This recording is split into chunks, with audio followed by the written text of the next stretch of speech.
जब मैं खिलौनों से खेलने वाला छोटा बच्चा था तब से ही इमारतें मुझे बहुत भाती हैं। लेकिन जल्दी मुझे समझ आ गया था कि इमारतें बनाना एक बड़ा ही पेचीदा काम है जिसे प्रोफेशनल आर्किटेक्ट्स द्वारा ही कराया जाना चाहिए। लेकिन ये बात शायद हर किसी को समझ में नहीं आती। आज दुनिया तिरछी मीनार वाले चर्च और कूल्हे में दर्द पैदा कर देने वाली बेंचों जैसे नमूनों से भरी पड़ी है। तो अपने सेफ्टी बूट और हार्ड हैट पहनकर तैयार हो जाइए इन बेवकूफ बिल्डर्स द्वारा कंस्ट्रक्शन में की गई महान गलतियों पर एक नजर डालने के लिए।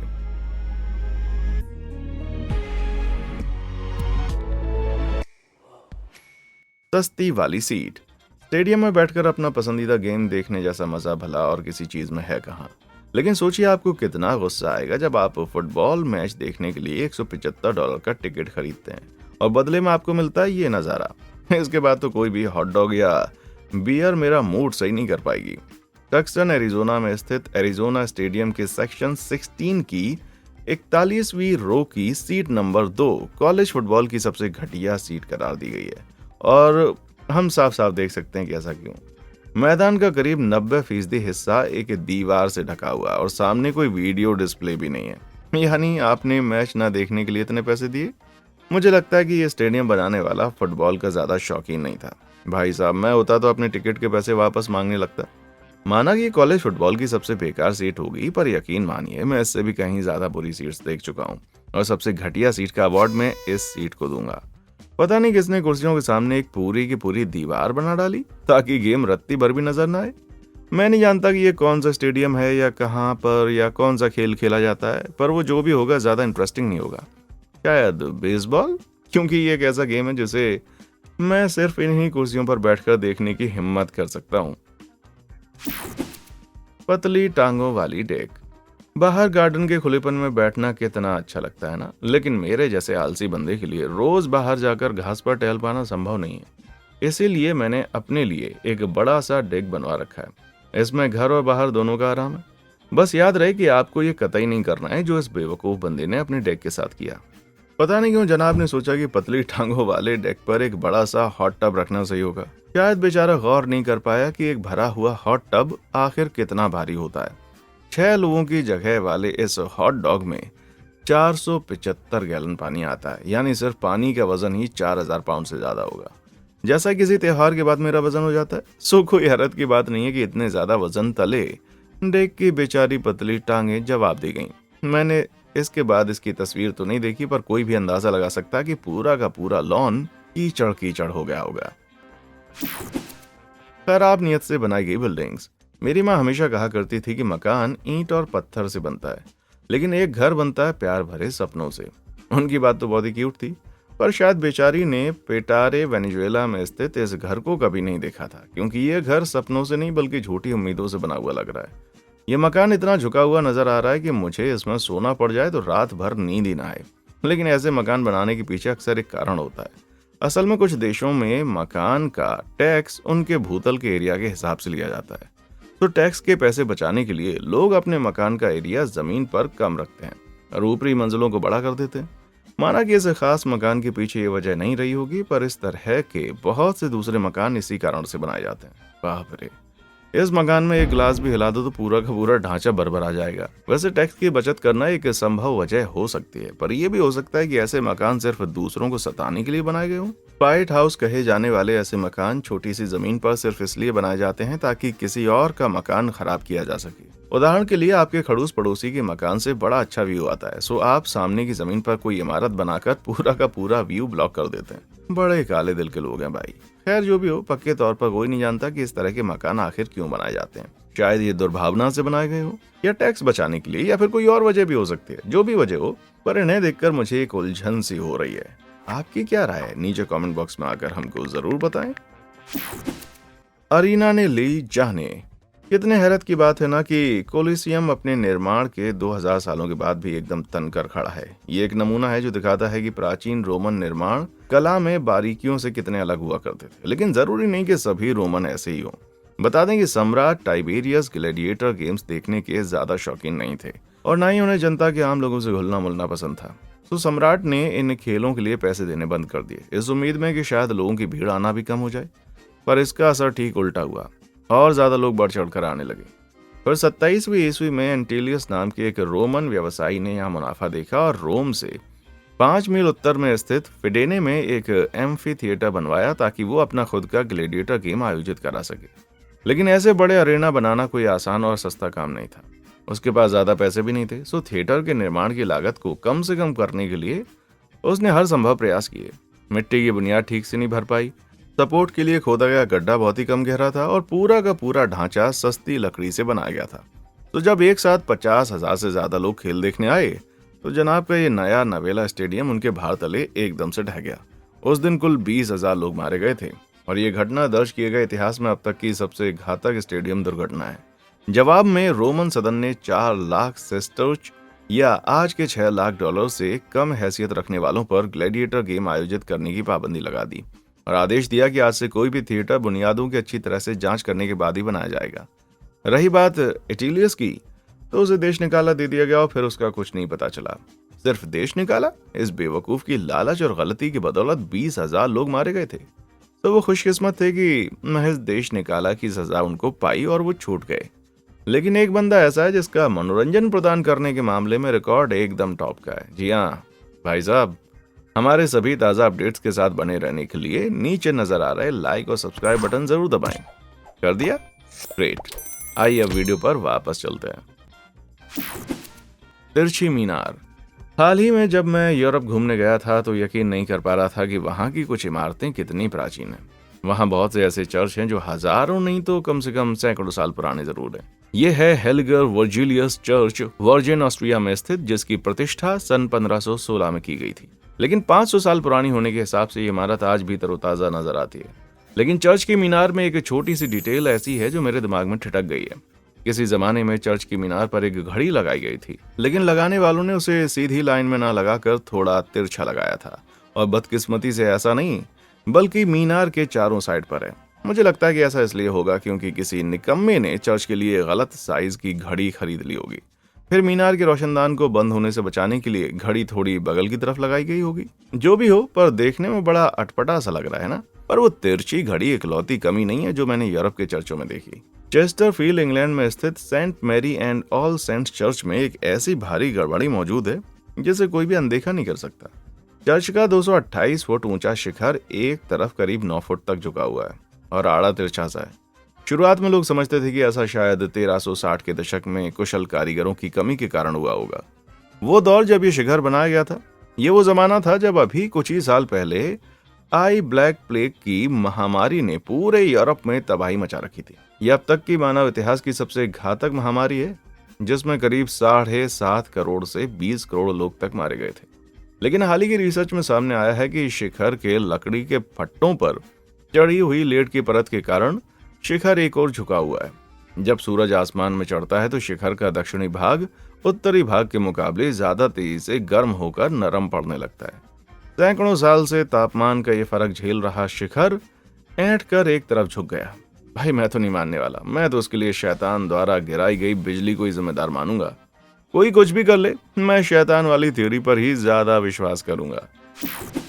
ऊंचाई पर लगा एटीएम। आपने आखिरी बार किसी चीज के लिए कैश पेमेंट कब की थी? मैं तो ज्यादातर जगहों पर अपना कार्ड यूज करता हूँ, लेकिन अगर मैं तेहरान में स्थित ईरान के सेंट्रल बैंक यानी बैंक मिल्ली की इस ब्रांच पर होता तो चाहकर भी अपने कार्ड से पैसे ना निकाल पाता, क्योंकि पता नहीं किस नामुराद ने एटीएम मशीन को जमीन से कई फुट ऊपर फिट कर दिया है। देखिए बेचारा अपने पैसों तक पहुंचने के लिए किस कदर जूझ रहा है। लेकिन इसका एक फायदा यह भी है, पीछे से कोई आपका पिन कोड नहीं झांक पाएगा। पर नुकसान यह है कि अपनी मेहनत की कमाई पाने के लिए आपको स्पाइडरमैन बनना पड़ेगा। पर ऐसा क्यों किया गया? पक्के तौर पर तो नहीं पता, लेकिन ईरान की करेंसी रियाल ही है और हाल में बहुत ही बुरे दौर से गुजर रही है और ऐसे में लोगों का बैंकों पर से भरोसा कम हो गया। तो शायद ब्रांच वालों ने एटीएम को जानबूझकर इतना ऊंचा लगाया ताकि कम से कम लोग अपने पैसे निकाल सकें। वैसे ये महज एक थियोरी भर है, क्योंकि जाहिर है कोई अपना काम करने में इतनी बड़ी गड़बड़ी तो गलती से भी नहीं कर सकता।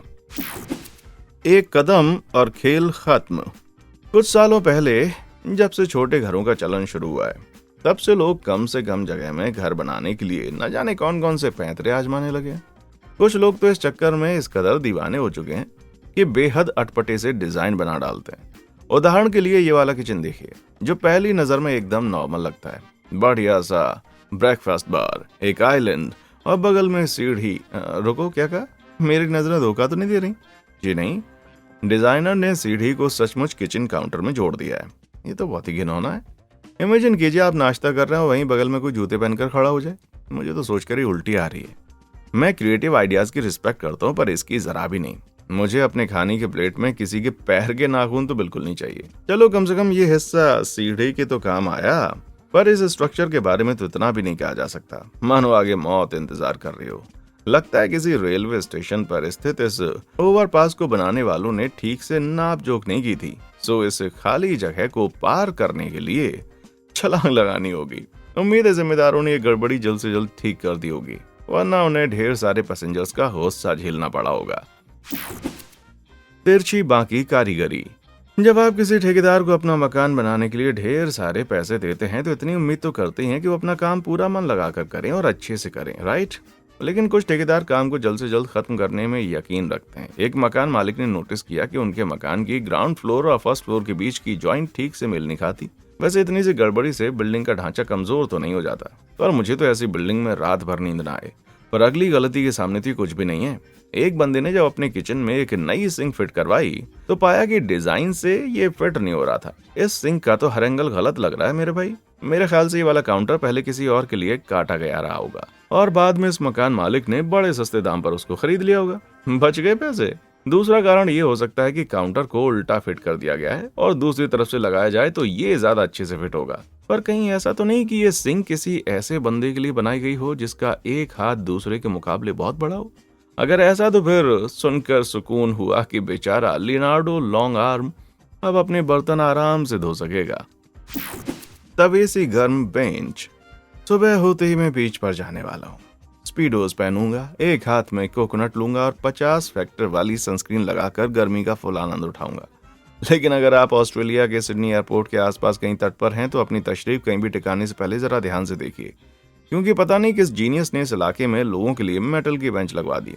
अब आपको लग रहा होगा तो क्या हुआ, ये बेंच थोड़ी सी गंदी तो है, पर असल में समस्या बेंच की सफाई से जरा भी नहीं जुड़ी हुई। गर्मी के दिनों में सिडनी का तापमान 40 डिग्री सेल्सियस के पार होता है, जिससे मेटल इतना गर्म हो सकता है कि उस पर कबाब सेक लिए जाएं। तो सोचिए अगर आप इस पर बैठ गए तो आपके बैक साइड का क्या होगा। मुझे तो यहीं से कुछ जलने की बू आ रही भाई। हाँ, अगर आप बहुत ज्यादा थके हुए हैं और एक सेकंड भी नहीं रुक सकते तो फिर बैठ जाइए, पर ध्यान रहे कि आपके पीछे का थोड़ा सा हिस्सा बेंच पर चिपक कर रह जाएगा। अजब गजब बेड। जिसने भी अभी हाल ही में अपना घर चेंज किया है वो जानता होगा कि इसमें कितना अच्छा खासा खर्चा आ सकता है, क्योंकि आजकल हर चीज पहले के मुकाबले महंगी हो गई है। खुशकिस्मती से मैंने 1 बेडरूम के एक बढ़िया से फ्लैट का ऐड देखा जिसमें ढेर सारी जगह और प्राइवेट बाथरूम था। पर अफसोस कि जब मैं मौके पर पहुंचा तो हकीकत ये थी मेरे भाई, किसी लालची मकान मालिक ने बाथ टब के ऊपर ही एक बेड फिट कर दिया है। वैसे जहां मैं रहता हूँ वहां इस कचरे का किराया भी हफ्ते के $400 तक हो सकता है। जाहिर है बहुत से ऐसे लोग भी होंगे जो ये सेटअप देखकर कह रहे होंगे ठीक तो है, लेकिन ध्यान रहे कि तकिए और चादरों पर ये काली बिंदियां नजर आना कोई अच्छी बात नहीं है। यहाँ आपके गद्दे बिस्तर पर हमेशा फफूंद लगी रहेगी। दुनिया में शायद ही सेल्फ रिस्पेक्ट वाला कोई बंदा हो जो गीले बिस्तर पर रात गुजार सके। मैं ऐसा तभी करता हूँ जब कोई डरावना सपना देख लेता हूँ। आप जिंदगी में कुछ भी हो, पर जाहिर है इससे बेहतर ही डिजर्व करते होंगे। मैं तो यही सोच रहा हूँ कि इस मकान में जगह बचाने के लिए और क्या क्या किया गया होगा। कहीं ऐसा तो नहीं कि यहाँ हाथ भी कमोड के ऊपर ही धोना पड़ता हो। छी यार। जोर का झटका। क्या कभी ऐसा हुआ है कि सिंक पर बर्तन धोते वक्त फोन की बैटरी खत्म हो गई हो और आपने सोचा हो काश पास में कोई चार्जिंग पॉइंट होता? कभी नहीं, मैंने भी नहीं सोचा, क्योंकि ये बहुत ही घातक साबित हो सकता है। पर इस मकान के मालिक को शायद सिर्फ अपने आराम की पड़ी थी, सेफ्टी वगैरह गई तेल लेने, तभी तो सिंक में चार्जिंग पॉइंट दे डाला। अब तो मेरा सर वाकई जवाब दे रहा है। अगर आप चाहते हैं कि बर्तन धोते वक्त किसी को बिजली का झटका ना लगे तो चार्जिंग पॉइंट को वहां से दूर रखना चाहिए। मैं तो यही उम्मीद कर रहा हूँ कि ये चीज महज एक प्रैंक होगी, ना कि कोई सचमुच का पावर सॉकेट। वैसे ऑनलाइन बहुत से नकली पावर पॉइंट मिल जाते हैं जिसे आप किसी भी सतह पर चिपका सकते हैं। तो फिलहाल के लिए मैं यही मान रहा हूँ कि किसी ने ऐसा ही एक नकली पॉइंट खरीद कर अपनी सिंक पर चिपका दिया। चलो ये सोचकर अब कम से कम थोड़ी राहत तो हो रही है, वरना मुझे वाकई बड़े जोर का झटका लगने वाला था भाई। एक अकेली खिड़की। मुझे यकीन हो चुका है कि ओहायो कोई असली जगह नहीं है। यह सरकार द्वारा गढ़ा गया मात्र एक छलावा है ताकि हमारा ध्यान भटका कर रखा जा सके। यकीन नहीं होता तो फिर इस अजीब व गरीब बिल्डिंग के बारे में आप बताइए, जिसे देखकर साफ लगता है कि कुछ गड़बड़ है। ये है ओहायो का क्लीवलैंड एथलेटिक क्लब, और यहाँ से गुजरने वाला हर बंदा यही सोचता है कि इसकी साइड वाली बड़ी सी दीवार में एक इकलौती खिड़की आखिर क्यों बनी है। जाहिर है शुरुआत में दीवार ऐसी नहीं थी, क्योंकि 1911 में ली गई इस फोटो में ये खिड़की कहीं भी नहीं दिख रही। यानी तब से आज के दरमियान किसी ने बगल वाली दीवार पर खिड़की बनाई, वो भी सिर्फ एक। अजीब बात है, राइट? खिड़की को लेकर तरह तरह की कहानियां बताई जाती हैं, जिनमें से एक है कि एक गुस्साए हुए एम्प्लॉय ने हथौड़ा लेकर दीवार तोड़ दी। तो मेरा मानना है कि शायद डिजाइन के बदलाव के कारण बिना वेंटिलेशन वाला कोई कमरा बन गया होगा, तो किसी कुशल कारीगर ने साइड वाली दीवार काटकर खिड़की बना दी। पर ऐसा कौन सा डिजाइन चेंज किया गया था कि सिर्फ एक ही कमरे में खिड़की बनाने की नौबत आ गई? आपको क्या लगता है असली वजह क्या होगी?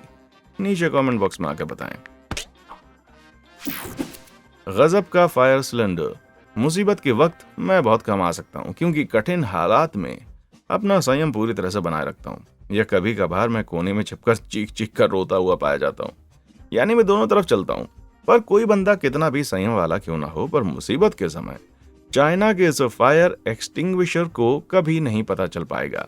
बात ऐसी है कि मुझे भी सेफ्टी के लिए किए गए उपाय बहुत पसंद है, लेकिन सोचिए अगर बिल्डिंग में तेज आग धधक रही हो तो ये हैंडल ना होने से काम कितना आसान हो जाएगा। गौर से देखने पर पता चलता है कि उस जगह पर रेलिंग में एक जॉइंट है, तो जाहिर है इसे हटाने का भी कोई तरीका जरूर होगा। पर इतनी अफरा तफरी के माहौल में लोहे की रॉड हटाने पर भला कौन ध्यान दे पाएगा? मिस्टर फायर, जरा 1 मिनट रुकिए, जब तक मैं ये लोहे का हैंडल हटा लेता हूँ। रियल लाइफ में ऐसा कभी नहीं हो सकता।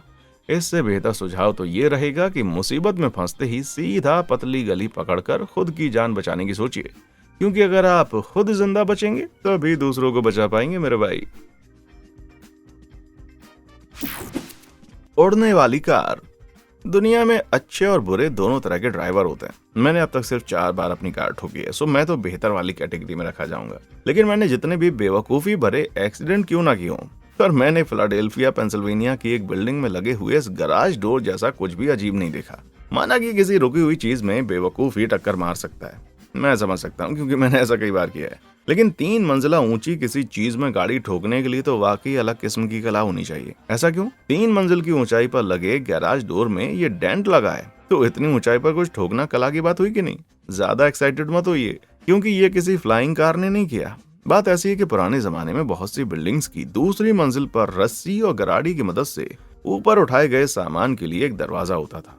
ऐसा इसलिए किया जाता था ताकि मजदूर को कमर तोड़ मेहनत करने से बचाया जा सके। मेरा अंदाजा यह है कि इस कमरे में कोई भी बेकरी रही होगी। मालिक ने इसमें गैराज का दरवाजा लगाकर बेडरूम बना लिया होगा। पर सच कहूं तो गर्मी के दिनों में ये दरवाजा खोलकर इस कमरे में सोने जैसा आनंद कहीं नहीं मिलने वाला। पर दरवाजे में वो बड़ा वाला डेंट आखिर लगा कैसे, इसके बारे में हम अब भी कुछ नहीं बता सकते। बेचारी प्राइवेसी।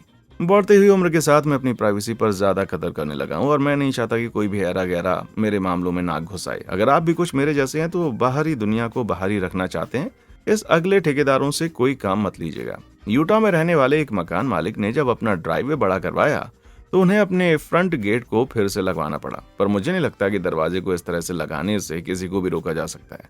ये असल दुनिया का सीन है या किसी कार्टून से लिया हुआ? इतनी जगह में से तो घोड़ा भी पार हो सकता है, इंसान छोड़िए। इतनी बड़ी गलती? फिर भी इसमें तो सिर्फ एक ही पैनल गड़बड़ है, लेकिन इस दीवार के तो क्या ही कहने। इससे ज्यादा बेईमान कारीगर शायद मैंने कभी नहीं देखा। मैसाचुसेट्स के इस बेचारे मकान मालिक की ढलान वाली जमीन पर ठीक से बाउंड्री बनाने के बजाय ठेकेदारों ने ये नमूना बना दिया। मुझे तो लग रहा है ये सारे पैनल एक साइज के भी नहीं है। इससे तो यही साबित होता है कि जब भी आपको मकान से जुड़ा कोई काम कराना हो तो जरूरी नहीं है कि सस्ता वाला ऑप्शन ही बेहतर ऑप्शन हो। कभी कभी आपको काम की अच्छी क्वालिटी और नजरों में चुभने वाली गलतियों से बचने के लिए भी थोड़े ज्यादा पैसे देने पड़ते हैं। स्वर्ग ले जाने वाली सीढ़ियां। मुझे ऊंचाई से बहुत डर लगता है, और कभी कभी तो उसके बारे में सोचकर ही मेरे घुटने कांपने लगते हैं। तो सोचिए जब मैंने एक ऊंची सी बिल्डिंग में साइड में बनी हुई इस सीढ़ी को देखा होगा तो मेरा क्या हाल हुआ होगा। लिफ्ट भले ही साल भर खराब ना रहे, लेकिन मैं इन सीढ़ियों पर कभी नहीं चढ़ने वाला। ये है बीएल स्विट्जरलैंड में स्थित कांग्रेस हाउस, और मेरी चड्डी की खुशकिस्मती से ये सीढ़ियां यूज करने के लिए नहीं बनाई गई। ये स्विस आर्टिस्ट लैंग और बोमिन द्वारा बनाया गया है, और इस तरह का आर्ट पीस है। उन्होंने 64 फुट ऊंची इस बिल्डिंग के 2/3 ऊंचाई पर 6 फुट के 2 दरवाजे और 17 फुट की एक सीढ़ी बना डाली। 1 मिनट, क्या कहा? यह बिल्डिंग सिर्फ 164 फुट ऊंची है? पर देखने में ये कहीं ज्यादा लग रही है। असल में बिल्डिंग की डिजाइन ही ऐसी है, ये हकीकत से ज्यादा ऊंची नजर आए। ग्रिड जैसी ये खिड़कियां आप देख रहे हैं, इन्हें देखकर लगता है कि बिल्डिंग में बहुत सारी मंजिलें और ये काफी ऊंची है। वहीं बाहरी दीवार पर लगी सीढ़ी लोगों की नजर बिल्डिंग की ऊंचाई तक ले जाती है, जिससे कि दिमाग में उससे काफी ज्यादा ऊंची होने की छवि बनती है। साथ ही ये बिल्डिंग को लोगों की चर्चा का विषय बनाए रखता है, जैसे कि मैं धोखा खा गया था। लेकिन सच कहूं तो ये मुझे गलती नहीं बल्कि बड़े हुनर का काम लग रहा है। बस मुझे इन सीढ़ियों पर कभी न जाना पड़े, वरना मुसीबत आ जाएगी। दरवाजा बंद है या खुला, ब्रेकअप बड़े दर्दनाक होते हैं, जानता हूँ क्योंकि कई बार खुद झेल चुका हूँ। पर आपने अक्सर सुना होगा कि जब एक दरवाजा बंद होता है तो दूसरा खुल जाता है, और ये पूरी तरह सच है। मैं इतनी शादियां कर चुका हूँ कि बीवी का नंबर तक भूल गया हूँ, पर हाल में मुझे इस नियम का एक अपवाद मिला। आप भी देखिए, ये दरवाजा खुला हुआ माना जाएगा या बंद, कोई नहीं बता सकता। मजाक की बातें अलग हैं, ऐसी घोर गलती मैंने कभी नहीं देखी, क्योंकि ये गैप कम से कम 4 इंच का है। मुझे लगता है कि जिसने भी दरवाजा लगाने का ठेका लिया था, उसे दरवाजा फिट करने के बाद पता चला होगा कि उसका साइज गलत है। पर क्या पता कोई और वजह हो सकता है किसी शख्स ने बार बार दरवाजा पीटने वाले अपने बच्चों से तंग आकर ऐसा कर दिया हो। उम्मीद है कि ये बाथरूम का दरवाजा नहीं होगा, वरना प्राइवेसी की तो ऐसी की तैसी हो जाएगी भाई।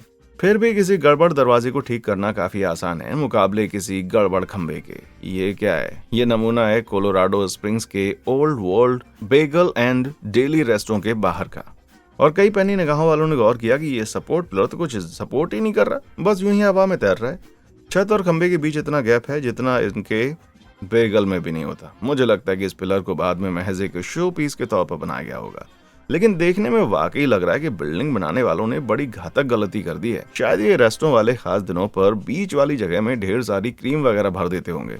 मेरे मुंह में तो पानी आ गया मेरे भाई। विकलांगों की बढ़ाई मुसीबत। विकलांग लोगों की जिंदगियां बड़ी चुनौती भरी होती हैं। मैं मानता हूं कि हाल के सालों में समाज इस मामले में बड़ी तरक्की कर चुका है, पर अक्सर कुछ लोग ऐसे दिख जाते हैं जो खुद को एहसास कराते हैं कि अभी हमें बहुत कुछ सीखना बाकी है। अब केबो मैक्सिको के इस व्हील चेयर रैंप को देख लीजिए। माना कि रास्ता सुगम होना चाहिए, लेकिन इतनी खड़ी चढ़ाई पर व्हील चेयर खींचने के बाद बंदे के हाथ जवाब दे जाएंगे। रही बात नीचे जाने की, तो बंदा ध्वनि की गति से भी तेज नीचे जाएगा और अंत में रखे गमले में लड़खड़ाकर धड़ाम हो जाएगा। मजाक की बातें अलग, पर ये ऐसी गलती है जो शायद दुनिया के सभी बिल्डिंग कोड्स के अगेंस्ट होती होगी। मैं तो कहूंगा शर्म आनी चाहिए इस गलती के लिए जिम्मेदार बंदों को। अगर आपको लग रहा है कि इससे भारी गलती भला क्या हो सकती है, तो जरा इन कारनामों को देखने तक रुकिए। पार्किंग वाली जगह पर डिसेबल्ड का निशान बना हुआ है, लेकिन चारों तरफ उठी हुई कगर बना रखी है। व्हील चेयर वाला कोई बंदा अंदर या बाहर आखिर कैसे जाएगा? मुझे लग रहा है कि ऐसा किसी ने सिर्फ प्रैंक की नियत से किया है, क्योंकि इस जगह पर यूनिसाइकिल के अलावा कोई दूसरी गाड़ी खड़ी नहीं की जा सकती। क्या अब आप लोगों को ये सिंपल और एकदम जाहिर सी चीजें भी समझानी पड़ जाएंगी भाई? वाह, कंस्ट्रक्शन का इतना सारा काम देख लिया और शरीर में एक भी फांस नहीं चुभी। इनमें से किस ठेकेदार की गलती ने आपको सबसे ज्यादा गुदगुदाया? नीचे कमेंट बॉक्स में हमें जरूर बताना। देखने के लिए शुक्रिया।